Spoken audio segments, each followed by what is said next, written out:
Technology is stripping us of our humanity. Every day, more and more of us are assimilated into the heads-down lifestyle of social media.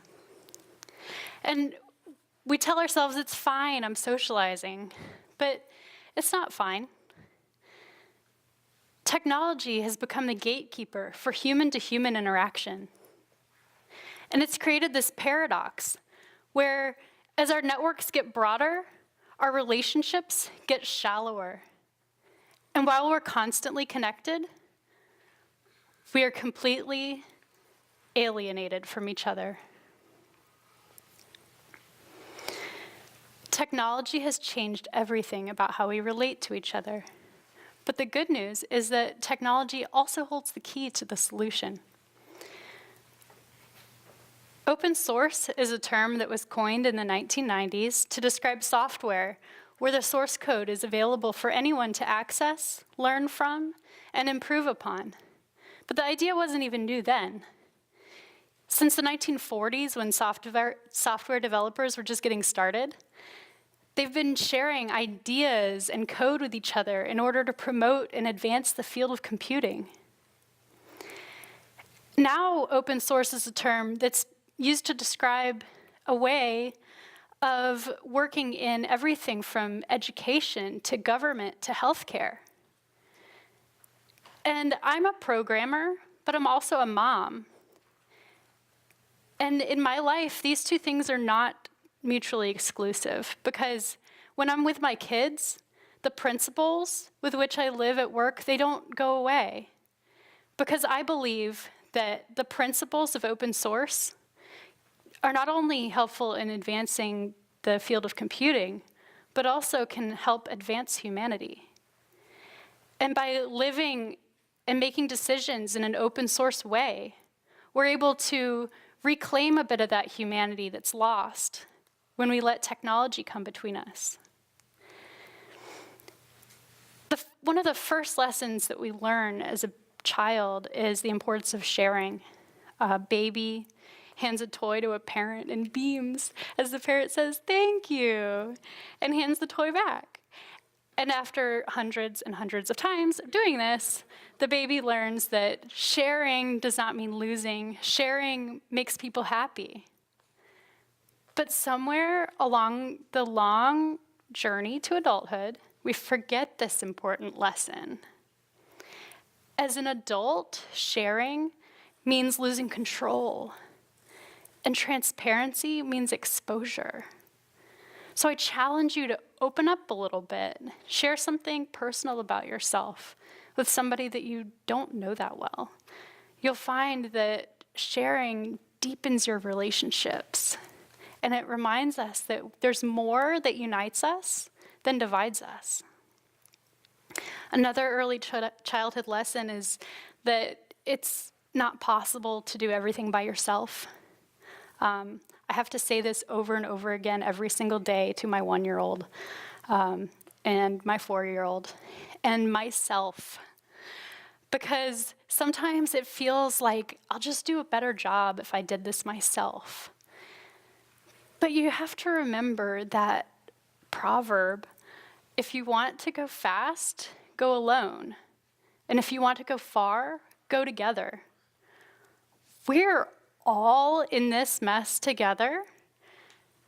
And when we work as a team, we can capitalize on each other's strengths and carry those of us in weakness through the hard times.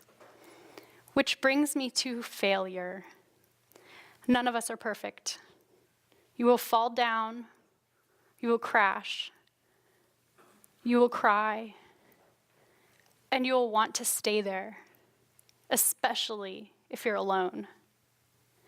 Now, you might think that sharing your failures with others is humiliating, and it might be, but also sharing your failures with others is so helpful, because when you have someone else with you who can help you through that failure, it hurts a lot less. So when we can start to see failure as an inevitability, we can start to see it as an asset. Because one of the smartest things that you can ever do is to try and fail and then try again. It's the quickest way to success. And as we've heard several times tonight, practice doesn't always lead to perfect. I actually don't think that practice ever leads to perfect. I believe that practice leads to progress.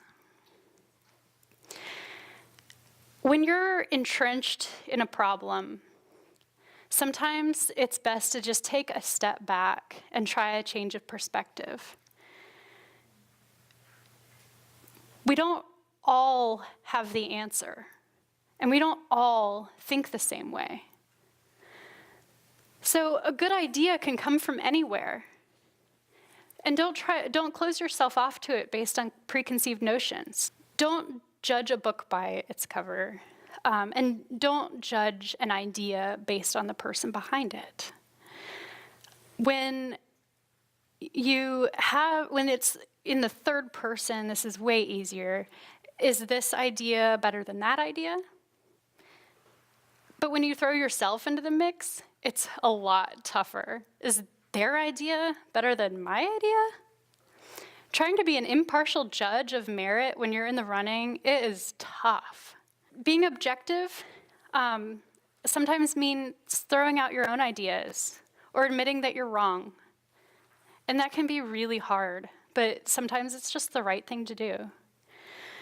Which all comes back to love. Love each other. Love strangers. Love your neighbors. Love your enemies. Love your friends and family. And don't forget to love yourself. Treat everyone as a friend and give yourself freely without expecting anything in return. Make decisions that benefit all of humanity. Now, I know what you're thinking. This nice girl is so naive. Maybe. Or maybe I'm onto something.